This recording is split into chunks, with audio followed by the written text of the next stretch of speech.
Aquest senyal indica perill per la proximitat i fixa't bé, és una senyal de perill que dintre té un floquet de neu. A. Perill per la proximitat d'un tram de la via de visibilitat reduïda per nevades freqüents. Per la proximitat B, d'un tram en el qual sovint, durant l'època invernal, hi ha presència de gel o neu i els conseqüents perills associats. I C, perill per la proximitat C d'un tram de via, el paviment del qual pot resultar molt lliscant per graveta. Graveta? Por gravilla?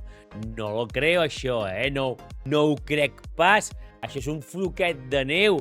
La falta d'adherència de la roda no és per graveta. Per què és?